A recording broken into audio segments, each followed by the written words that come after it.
আসসালামু আলাইকুম। অনেকেই বলেন যে পেঁপে গাছে বিষ স্প্রে করা হয় কিন্তু সঠিক কাজ পাওয়া যায় না। আসলে সঠিক কাজ পেতে হলে সঠিক পদ্ধতিতে বিষও ব্যবহার করতে হবে।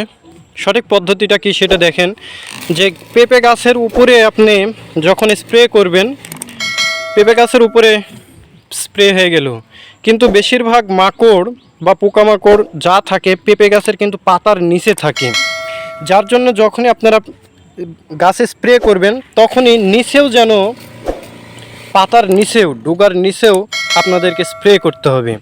যদি এইভাবে গাছের উপরে এবং নিচে স্প্রে করেন তাহলে 100% আপনারা ভালো রেজাল্ট পাবেন।